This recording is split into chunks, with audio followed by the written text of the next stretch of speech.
দেখুন, ইডি বলছে সোনা পাপ্পু যে তোলাবাজির বিপুল অর্থ, সেই অর্থ বিভিন্ন কনস্ট্রাকশন কোম্পানিতে ঢুকিয়ে দেয়া হতো।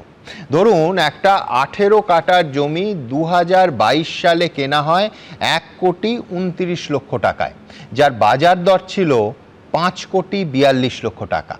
কোর্টে ইডি বলছে যে জমির মালিকদের হুমকি, পুলিশের চাপ, মিথ্যে মামলার ভয় দেখিয়ে সিকিভাগেরও কম দামে জমি এবং সম্পত্তি হাতাতো এই সোনা পাপ্পু আর শান্তনুরা।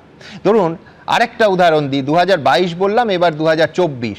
এই 2024-এ দেখা যাচ্ছে 7,77,00,000 টাকার সম্পত্তি সোনা পাপ্পুর এই সিন্ডিকেট কিনছে মাত্র 1,20,00,000 টাকায়। দুটো উদাহরণ দিলাম, 2022 আর 2024। ভাবুন, বছরের পর বছর প্রত্যন্ত গ্রামেগঞ্জে নয়, এই কলকাতা শহরে এই লুট চলেছে সবার চোখের সামনে। মাথাদের ইনভলভমেন্ট না থাকলে এটা কি আদৌ সম্ভব? আমার পরের বক্তা বিক্রম কি বলবে যে মাথার সন্ধান পাওয়া যাবে কিনা। আরজি করের ফাইল তো বিক্রম খুলল, এ রাজ্যের হাই প্রোফাইল তোলাবাজির তদন্ত শেষ পর্যন্ত কি মাথা অবধি পৌঁছতে পারবে? দেখুন, আমি ব্যক্তিগতভাবে মনে করি পশ্চিমবাংলায় আগে রাজনৈতিক সংস্কৃতিটা পরিবর্তন হওয়া উচিত, আইনের শাসন ফেরা উচিত। যেটা নতুন যে সরকার এখন এসেছে, আইনের শাসনটাকে ফিরিয়ে আনার একটা প্রচেষ্টা করছে, আমরা দেখতে পাচ্ছি সকলে মিলে। মাথা অবধি পৌঁছতেই হবে, মাথা অবধি না পৌঁছলে হবে না। একটা প্রশ্ন আমি এই আলোচনায় শুনছিলাম যে ইডি সিবিআই এর কত কনভিকশন রেট আছে। আমি বলবো সেন্ট্রাল ব্যুরো অফ ইনভেস্টিগেশন প্রচুর মুখ্যমন্ত্রীদের কনভিকশন করিয়েছে। যখন আমরা মামলা করেছি, অর্ক ছিল সেই মামলাগুলোতে, অনেক মামলাতেই আমার বিপক্ষে ছিল।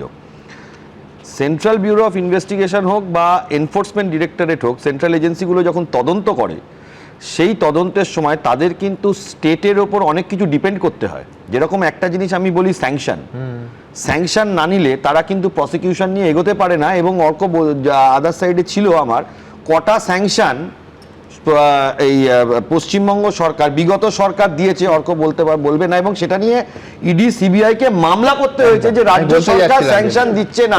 এটা হলো প্রথম। দ্বিতীয় কথা, ইডি সিবিআই যারা ধরুন একটা রেড করতে যাচ্ছে বা কোনো ইনভেস্টিগেটিং এজেন্সি যাচ্ছে, লোকাল থানার ওপর অনেক কিছু ডিপেন্ড করতে হয়।